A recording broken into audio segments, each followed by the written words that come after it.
You're listening to the Intrepid radio program with Scotty Roberts. Intelligent Talk.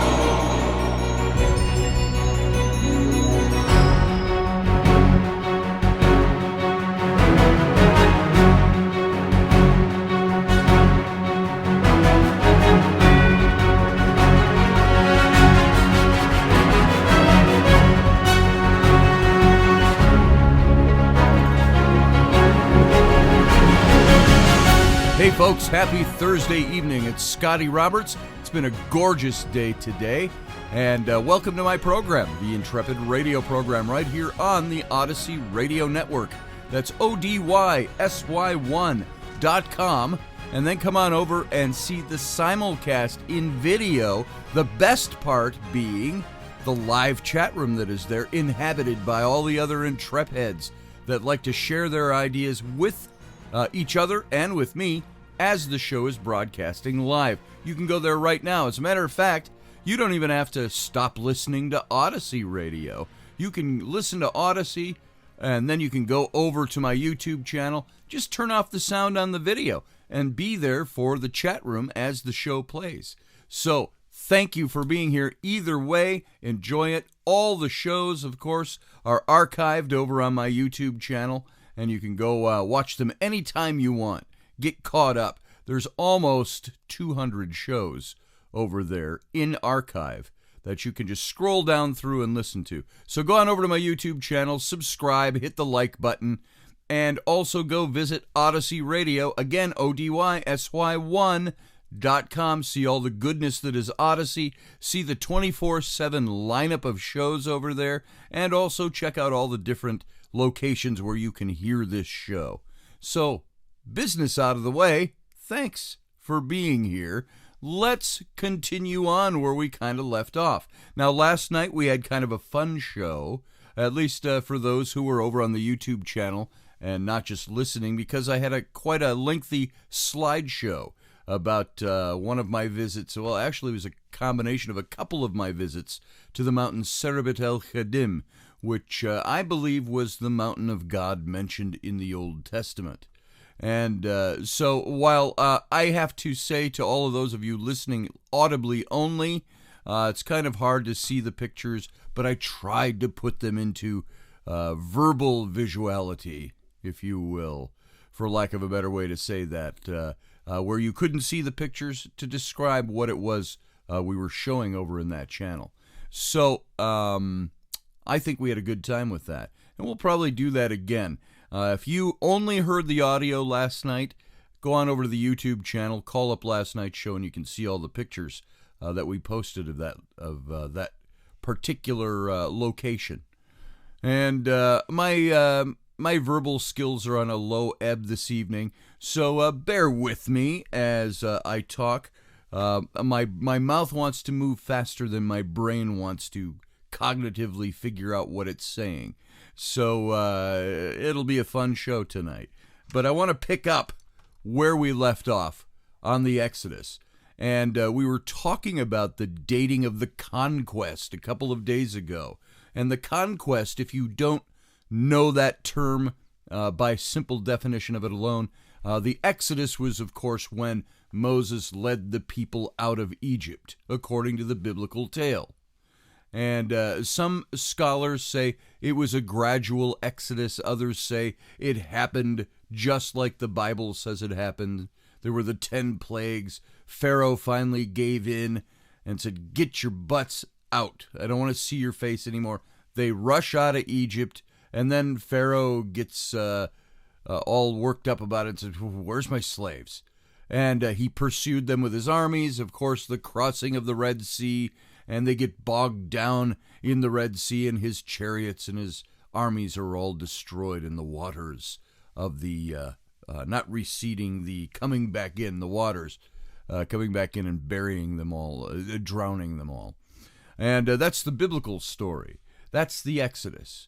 And then after that, They go to the mountain of God. They go to the promised land in a few weeks. And they get there and they spy out the land to see what the conditions are there. Find out, Moses sends out 10 spies into the land.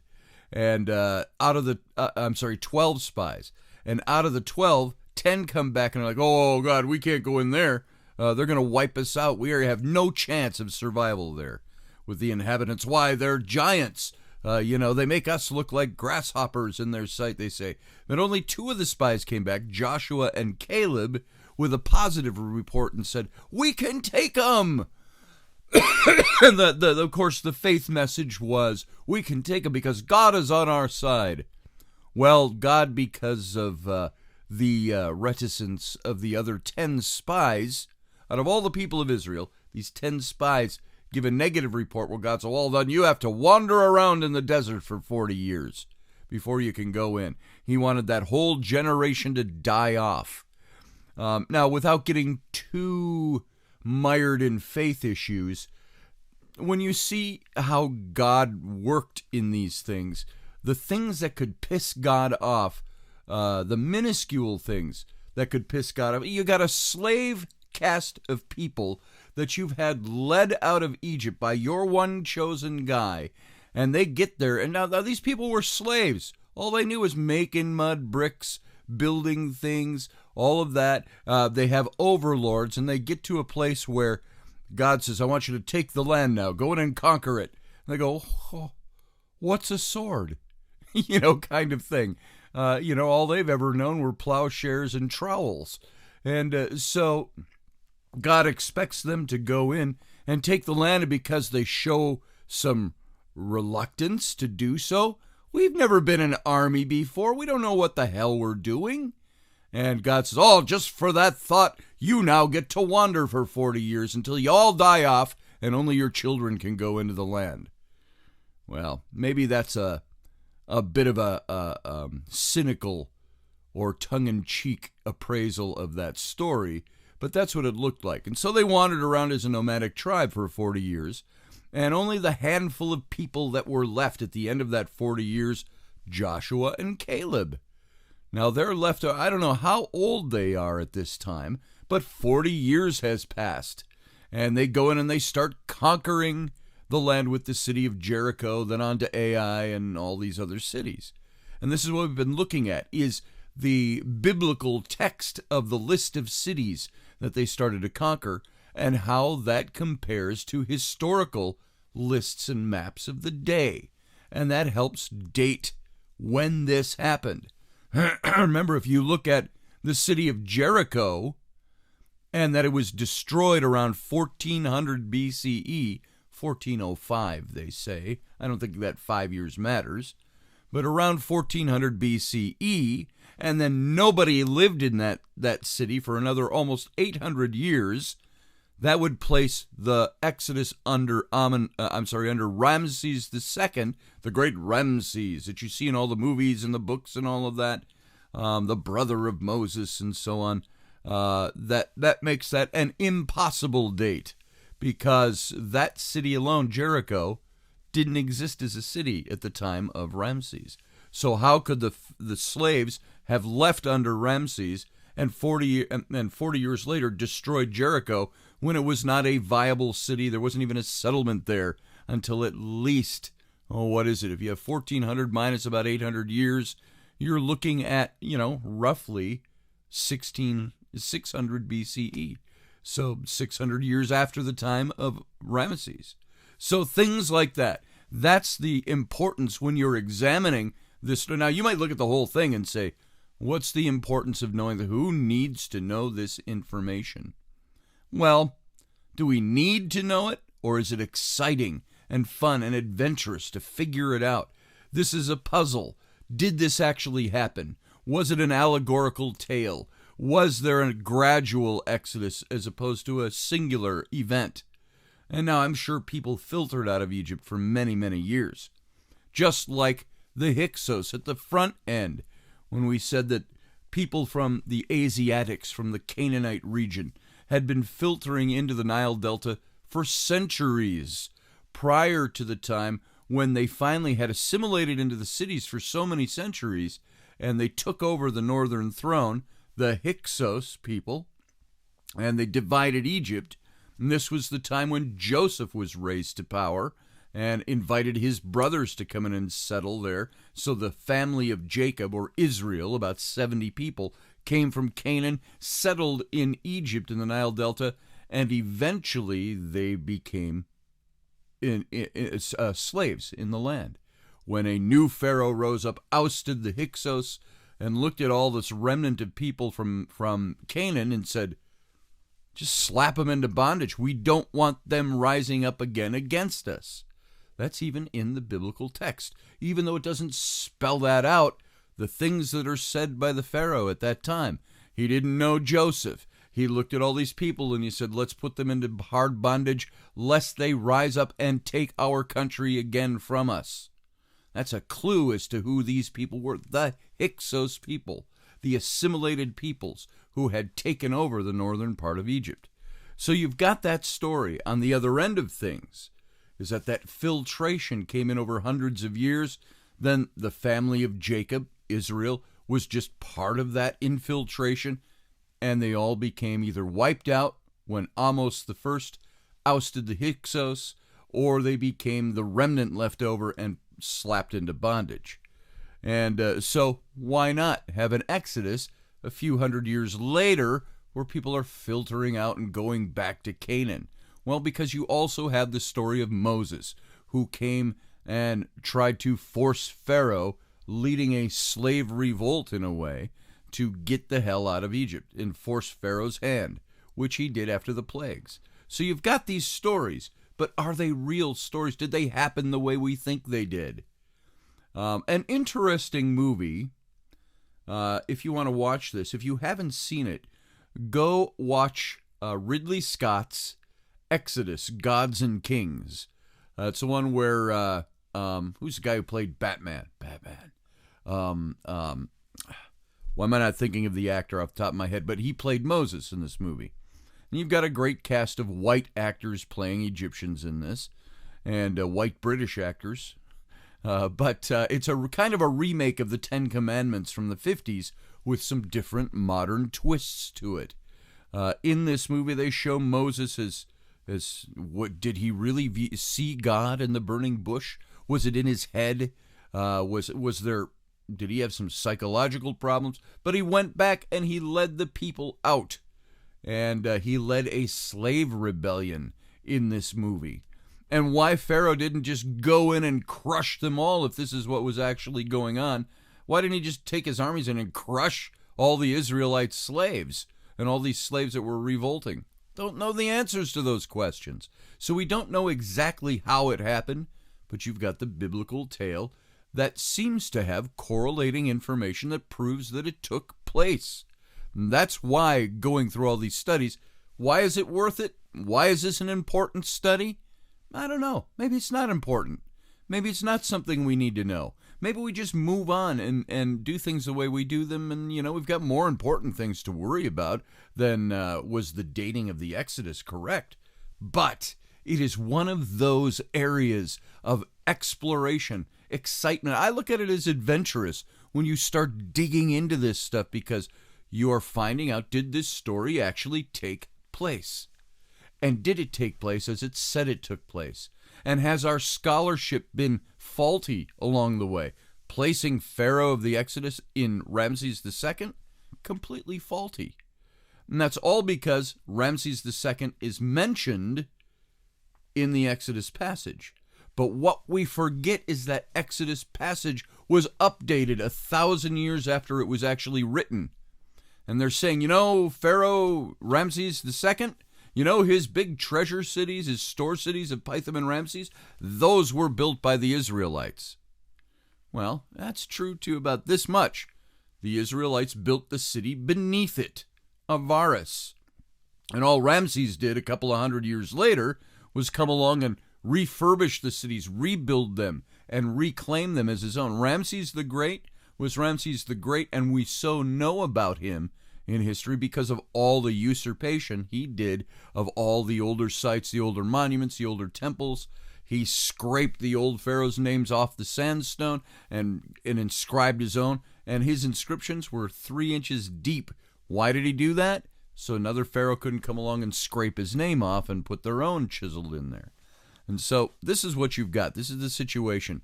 But redating the Exodus is only part of the problem when we start digging into these facts.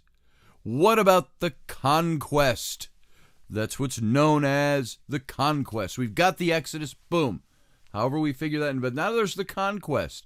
Israel coming into Canaan and wiping everybody out and claiming the land as their own. Excuse me. So what about the conquest?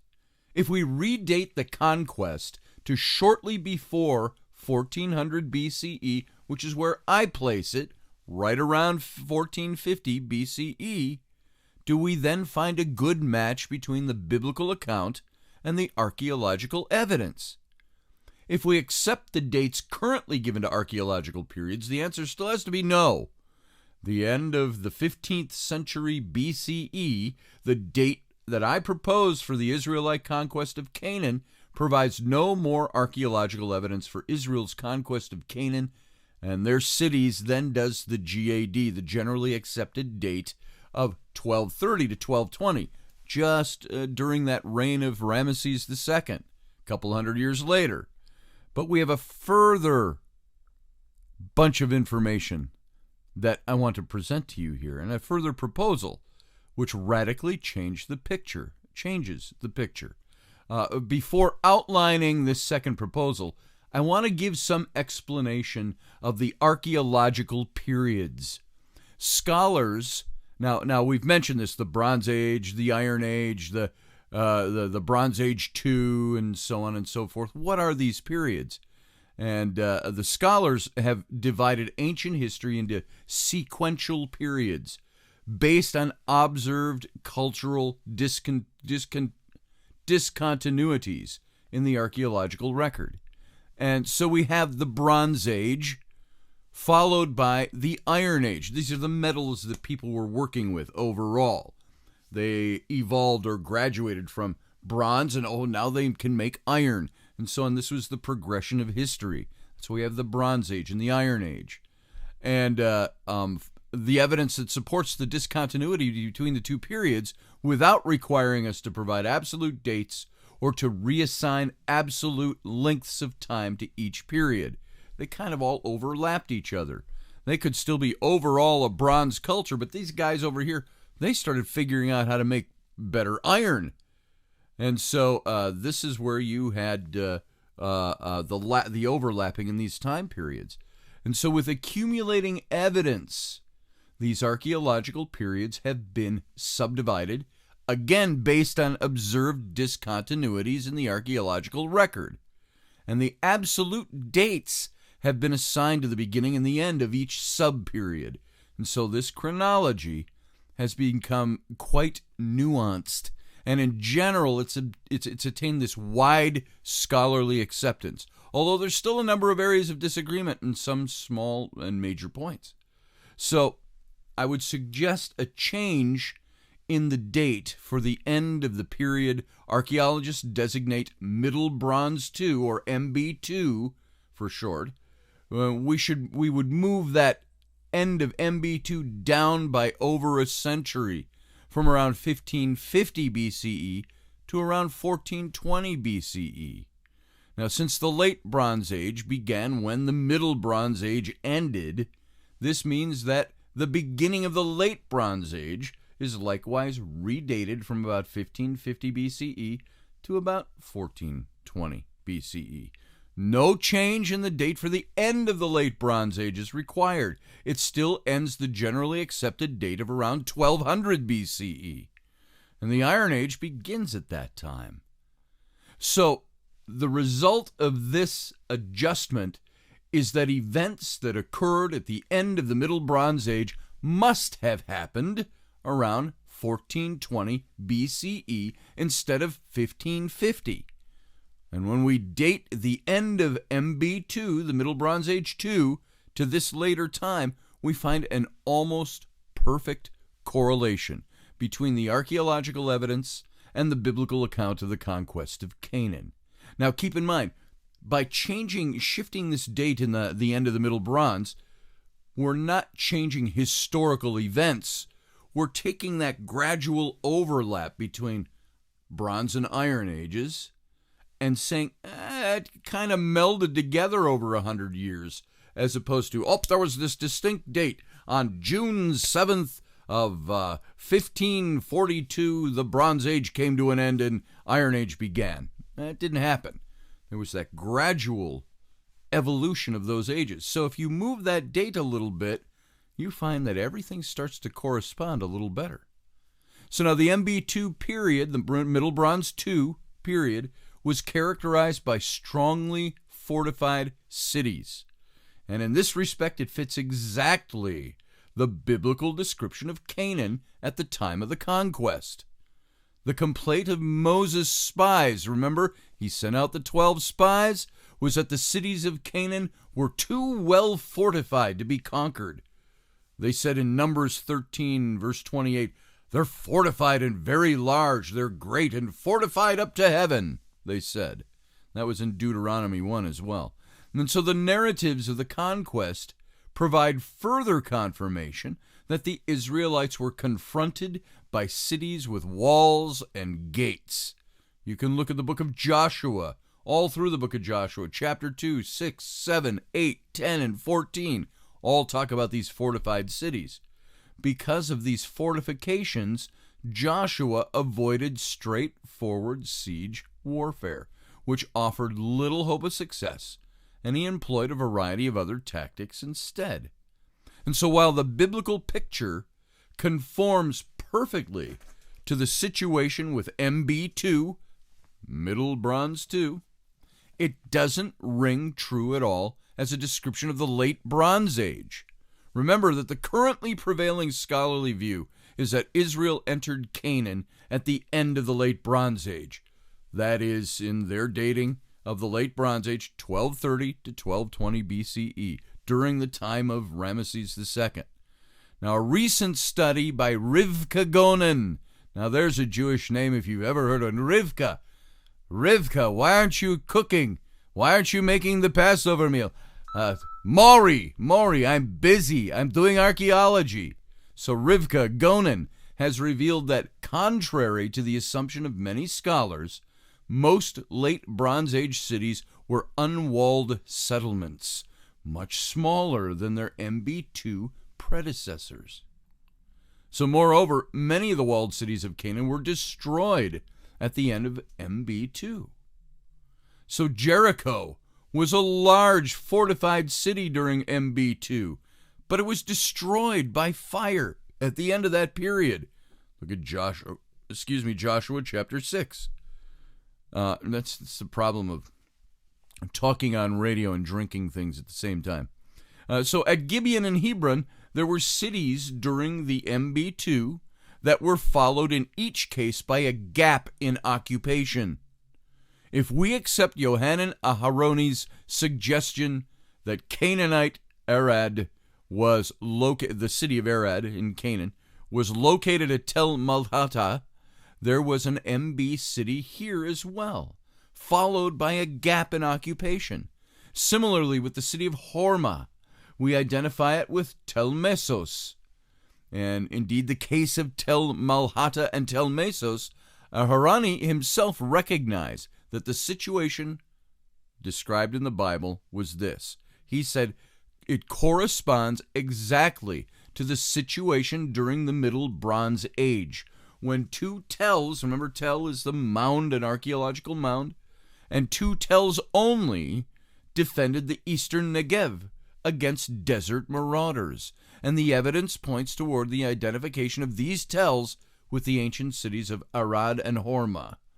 Now Aharoni, I don't even know how to say his name right, Aharoni, R-O-N-I, Aharoni, described this as a most startling conclusion. Yet, he didn't take the logical step of placing the conquest at the end of MB2. Instead, he simply wrote The biblical tradition preserves a faithful description of the geographical historical situation as it was some 300 years or more prior to the Israelite conquest. And now, I've brought us right up to the brink of our break. We got to go out for a couple minutes. We'll be right back. Stay tuned.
All right, folks, we're back from the break. Thanks for hanging on. This is Scotty Roberts. You're listening to my show, the Intrepid radio program, right here on the Odyssey Radio Network. That's ODYSY1.com. Come on over to my YouTube chat, and you can watch the live chat room going on as we simulcast this program in video. And that's the best part of going over there. Get to know the Intrepid family that's accumulated over there and grown over there. And let me make just a note. While you may only see 25 or 30 people in that chat room, that is the tip of the iceberg to the people who listen to this show. So these are the ones that are bold enough and brave enough to come over and say hi in person with their name or their fake moniker, whatever it might be, and join in the conversation. So come on over to youtube.com/Mr. Scotty Roberts, and you can see the live chat during this broadcast on Odyssey Radio. Now, we left off talking about this whole Middle Bronze, Early Bronze, Late Bronze, Early Iron Age, and so on, and how the archaeologist Aharoni described this as a most startling conclusion, that those cities existed at that time. Yet he did not take the logical step of placing them and placing the conquest at the end of the Middle Bronze II period. Instead, he wrote, "The biblical tradition preserves a faithful description of the geographical historical situation as it was some 300 years or more prior to the Israelite conquest." So he doesn't take Israel and place them 300 years earlier in that period, conquest of the land. He just said it looks like it was already ready for them to go 300 years earlier, and they didn't do it. So you have to return to the list of the cities. Lachish, Hatzor were both large cities in the MB2 period. And for those of you joining us, MB2, the Middle Bronze II period. And both fell to attackers at the close of the period, as did Bethel. And if we accept its identification with Beitin, Beitin, B-E-I-T-I-N. And the very limited excavations at Deber, which is Kerbet Ramud, did not uncover Middle Bronze Age remnants, but a few MB sherds, pottery sherds, were found on the surface. And this is, by the way, when you go to Egypt and you walk around, and you can kick in the dirt almost anywhere you are, and you can kick up pottery shards. And some of those pottery shards, you can tell by looking at the layers inside the pottery shard what age and what period it came from, roughly speaking, because they used different techniques in the different periods. And once again, they didn't change these overnight. It wasn't like on Thursday you made pottery in the style of Middle Bronze 2, and on Friday you went, hey, let's start doing pottery this way. No, it was a gradual overlapping over a century. So these may very well indicate the existence of a settlement in that period. And through more excavations that are going to be undertaken, this is an important site, this city of Deber, because they found these Middle Bronze Age 2 sherds on the surface, and including investigation of the lower slopes to clarify the picture. And so at Tanakh, T-A-A-N-A-C-H, Tanakh, Megiddo, the famous Megiddo, you hear about that with the Battle of Armageddon, so the Valley of Jezreel and Megiddo, and Gezer, G-E-Z-E-R, Beth Shean, and other cities that Israel failed to take from the Canaanites. This is mentioned in Judges chapter 1. The translation from the Middle to the Late Bronze Age occurred without the breaks in occupation attested elsewhere. And so, generally speaking, the area in which the destructions occurred at the end of the Middle Bronze II period corresponds with the area of Israelite settlement, while cities that survived lay outside that area. So, you can see how this information can get a little bogged down, it can get a little technical, but it's like putting together a puzzle. You're starting to see the edges of the puzzle and figure out what's going on here. And that's what makes it, that's why it's important to look at this stuff, to figure out these stories. And what's the purpose of figuring out whether an historical story in the Bible is true or not? I think the bottom line purpose, there are people of faith who would look at this and go, that bolsters my faith in God because the stories are indeed accurate. Rather than, what I grew up with very early on was, well, the dates don't always match, but we trust that God has made the faith story accurate. And so history must be wrong the way we've interpreted it. And to an extent, some of that's true. History is incorrect. The way we've studied our data, the more we study, the more we update things. That's like saying the critics who would say that King David never existed because there was no archaeological data that he ever existed. Just the Bible story. Until recent decades, when they find the House of David in an inscription of the period, where they find coins marked with the symbol of the administration of David's administration on coins in a little town in Israel in excavations. These are the little bits of historical data that start surfacing. Now, that says a lot about David's kingdom, how big it was, how officious it was, and did they have their own coins and things like that. And there's a lot to be said about that, but at the same time, it starts to establish, as time goes on and more historical and archaeological excavations are done and research is done, you find that there's some truth to these stories. Now, the important part to me is less about the faith element of the story as it is the veracity of the historical part of the story. Does the Bible contain efficacious history? And I don't think you have to accept the faith story to accept the fact that there are factual historical evidences. That's not the way I wanted to say that. Factual history is contained in the biblical accounts.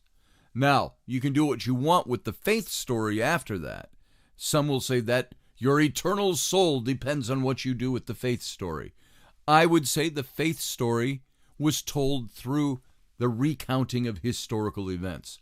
And that most probably the people, if they're trying to win the hearts and minds of the people with the faith story, why would they contrive a historical event that didn't happen?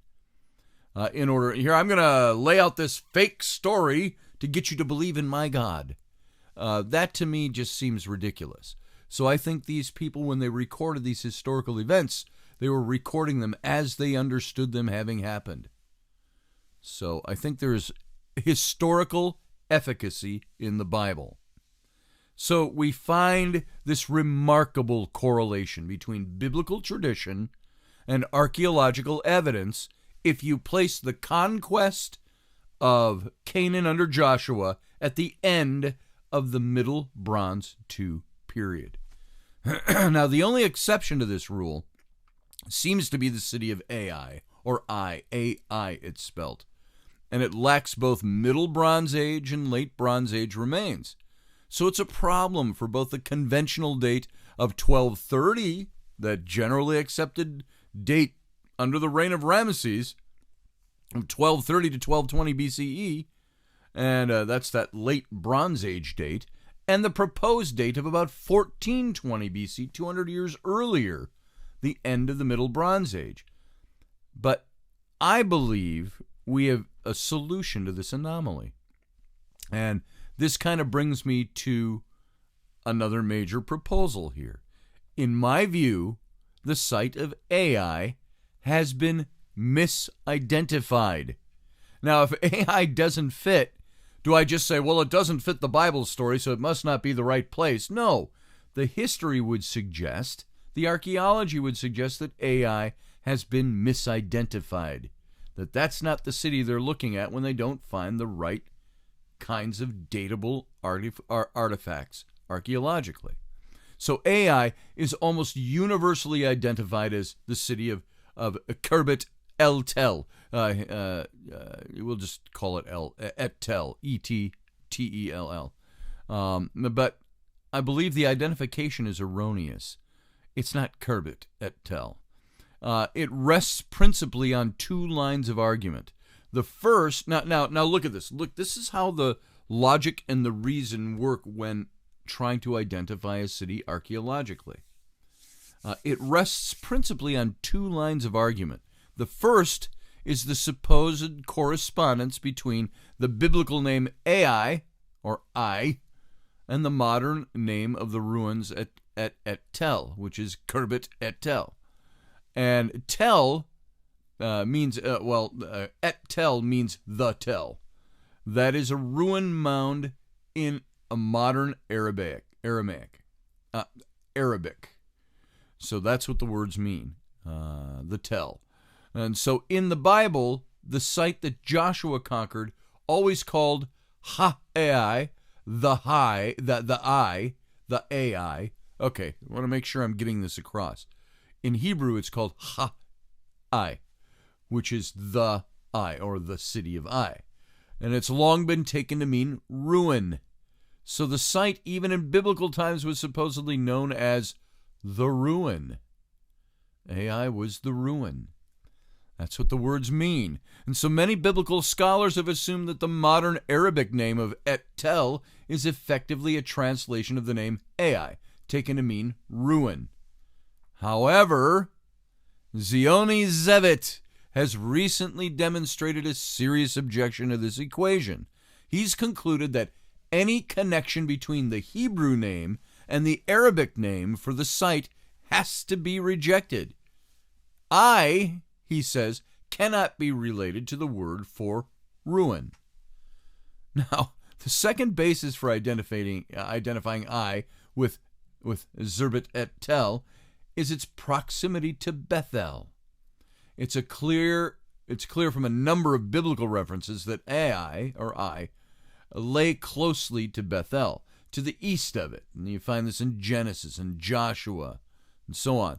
Bethel, or Bet-El, has been traditionally located at Beitin. In the area east of Beitin, there are only 3 sites other than Et Tel that might qualify as I. Khirbet Hayan, Khirbet Kudraya, and Khirbet Haya. H-A-I-Y. Say that one. Hay. But all were ruled out by soundings carried out in the 1960s. during Joseph Calloway's excavations at Et Tel. They produced only late remains. Thus, Calloway and many others have concluded that Et Tel is the only possible site for Ai. But there's a fallacy in this reasoning. Now, this is where you keep asking, well, why is this important? It's important to dating things. There's a fallacy in the reasoning. Bethel itself has been incorrectly located. Beitin was first identified as Bethel in 1838 by the American topographer and biblical scholar Edward Robinson. And he published in his conclusion in 1841, and it's generally been accepted ever since. Robinson put forth two reasons for his identification. One was that the name itself, Beitin, I don't even know how to pronounce it, right? Say it different every time I'm saying it here. Beitin, Beitin, which he saw as an example of a well-attested phenomenon, the shift from Hebrew, lamad, to Arabic, nun, the letters in the name, in the termination of the names. Thus, he recognized Beitin as the expected Arabic equivalent of Bethel. The name alone, however, can't be taken as proof because it's well known, as William Albright stated long ago, that names of towns and villages are frequently displaced over a considerable local area. There are long gaps in the tradition of Bethel's location, notably a gap of 1,400 years between about 400 A.D. and the first attested use of the name Beitin in the early 1800s. And so on this basis alone, it's really very possible that the name underwent a geographical shift. Now, this isn't a perfect example, but it would be like St. Paul, Minnesota. We know it as St. Paul, but the earliest name was Pig's Eye. Pig's Eye was the name of the mill town, and back in the early 1800s. And so Pig's Eye became eventually St. Paul. There's no correlation in the names there, but the geographic name place changed. And of course now our record keeping is a little different, even from the 1800s. And so that name, St. Paul, was a renaming of the town rather than a gradual change in language. So Robinson's other reason for the identification of Beitin as the biblical Bethel concerns the evidence of the patristic authors Eusebius. Remember Eusebius in 269 to 339? We talked about him as he was Constantine's big religious historian. And Jerome, who lived just after him, 345 to 419 A.D. And in the Onomasticon of Eusebius, which Jerome revised and amplified, it stated that Bethel lay at or near the 12th Roman milestone from Aelia, which was Jerusalem. Excuse me. And it stated that Bethel lay at or near the 12th Roman milestone from Aelia, Jerusalem, on the east side of the road to Neapolis, or Shechem Nablus. Now, some of these places you've never heard of, but this is how they identified things. And in 1838, Robinson estimated the difference between Beitin and Jerusalem by the time it took him to make the journey on horseback. And he concluded that Beitin lay the correct distance north of Jerusalem. So we shouldn't scoff at Robinson's method of measuring distance. It was the only means available to him at the time. But it certainly left much to be desired. Measuring the distance with a modern odometer, following the Roman road almost the whole way and taking into account Roman milestones discovered since Robinson's researches, modern measurements place Beitin at approximately the 14th milestone, not the 12th. And so a Roman mile equals 1,618 yards. We all knew that, right? So compared to an English mile of 1,760 miles. So in short, the patristic evidence which Robinson used to support his identification is actually against it. Beitin lies too far north of Jerusalem. So there's other objections to the equation between Beitin and Bethel. According to Genesis 12, a mountain lay to the east of Bethel, between Bethel and Ai. but there's a valley east of Byton instead of mountains. So Robinson himself admitted that in the vicinity of Byton there's no major summit or hill. Now, this does not conform at all to the situation described in Genesis 12. So can this possibly be the same city? So according to the Bible, Bethel lay on the border between Benjamin and Ephraim. That's Joshua 16, and Joshua 18 states this. However, the natural geographical border to which the Bible lists otherwise conform lies south of Byton. And if Byton is Bethel, the border requires an abnormal bulge northward at that point. So modern historical geographers have acknowledged the anomaly. The boundary lines east and west of the central section are defined not so far north as the town of Bethel, Byton, writes a prominent modern Israeli scholar. Now, the location of Bethel must be sought farther south, nearer to Jerusalem. And so you have to suggest that the modern town of Beira, east of Ramallah, stands on the ancient site of Bethel. And in favor of this, you have to note these things. 1, modern odometer measurements place the 12th Roman milestone about 550 yards north of Beira, considering that the O milestone was located well inside the Damascus Gate of Jerusalem, perhaps as much as a full half mile. Thus, Beira fits the patristic evidence that Bethel was at or near the 12th milestone. And secondly, there's a prominent mountain east of Beira. It's named Jebel el Tawil, means the tall one, and it can be clearly seen at a great distance from any direction. Thus, the topography suits Genesis 12, where Abraham is said to have built his altar to the Lord on this mountain. Third is Beira lies exactly on the natural east-west geographical border, the border between Benjamin and Ephraim, satisfying that requirement also. So no excavation's been done at Beira, and the modern occupation seems to exclude it from the foreseeable future, but a surface survey of Ras et Tahune, the highest point in town, has produced pottery from the Chalcolithic, early bronze, middle bronze to Iron I, Iron II, Persian and Arabic periods. Therefore, there should be no doubt that this area was the site of a town in centuries past that spanned many years, just as it is today, and including those centuries when Bethel flourished, according to the biblical references. You see how important it is, the minutiae of trying to figure out where these cities were. Was it at the 10th milestone? Where was the 10th milestone in Roman times? Was it based on the 1,600 yards or the 1,700 yards? What measurement are you using? What odometer are you using? How are you identifying this tell as being that city when none of the geography matches?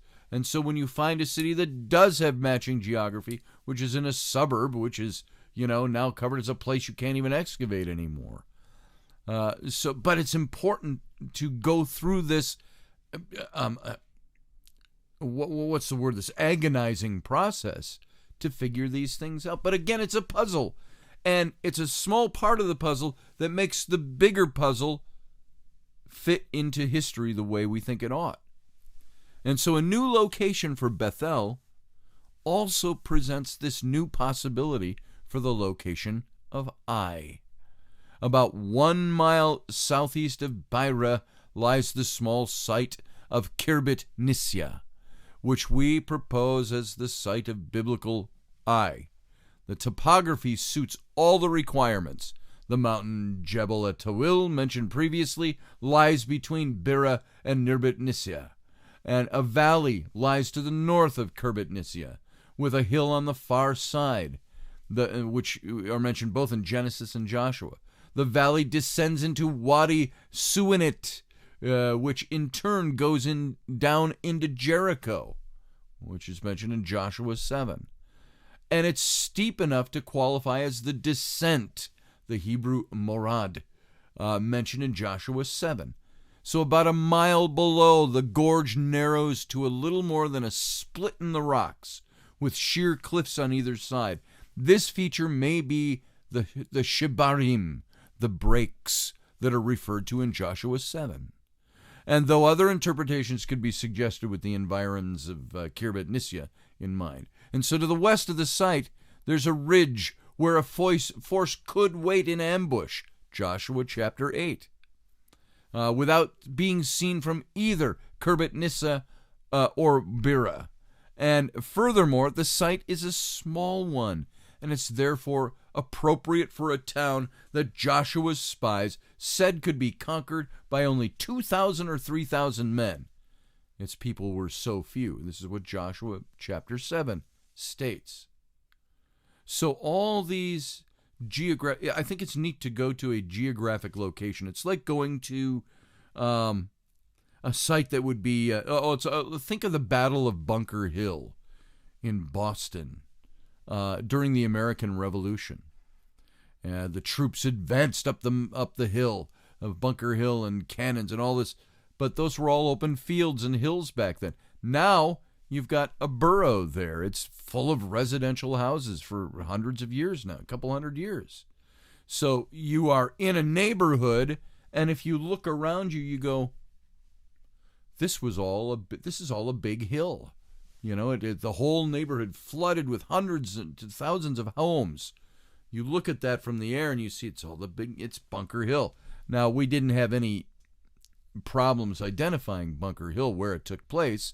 We've always known that. But imagine going to a modern city to try to figure out the geography of what it might have looked like 1,000 years earlier, or 200 years, or 2,000 years ago, and so on. So in 1970, when the proposal to locate Ai at Khirbet Nisya was first published, no excavations had been done at the site. And in 1973, Roy B. Blizzard did a thorough pottery survey over about half the surface and concluded that there had been no occupation there earlier than the Iron Age. And this conclusion has been cited by various critics as definitely ruling out Khirbet Nisya as the site of Ai, even though all the geography fits the biblical description. But Blizzard's results have been invalidated by subsequent surveys and excavations. In 1978, when an excavation permit was requested for Khirbet Nisya, the Israeli Department of Antiquities surveyed the site, of which they had no previous record, and they reported Catholic, that's 4th millennium BCE, and early Bronze I, 3rd millennium BC shards among those found on the surface, along with those of later periods. And since then, there have been 6 short seasons of excavations, 79, 81 through 86. And the results leave no doubt that there was a settlement there in the Middle Bronze II period as well. And this already is clear by the end of the 1981 season, which produced Middle Bronze II sherds from a wide range of vessels and also a typical MB2 5-ribbed dagger. You see how they can figure out the time periods by the way things were made. And the 1985 season added considerably to the repertoire of diagnostic MB2 debris and pottery, and some of which you can find just by looking it up. You can see pictures of this material. So, guess what? We're in the thick of it, in the middle of it, and we're at the end of our time. I hope that this data and going through this shows you the excruciating means to which archaeologists and historians have gone to say, is this truly a city that fits into a biblical picture? Is the biblical account wrong, or is the historical account? Are there problems with it? And we found many problems with early excavations and generally accepted dates of things that have changed over the years as more discovery has taken place. This is why this is important and fun. I hope you enjoyed this. We're going to be back tomorrow, taking a 23-hour break. You guys sit tight. We'll be right back. Have a good night.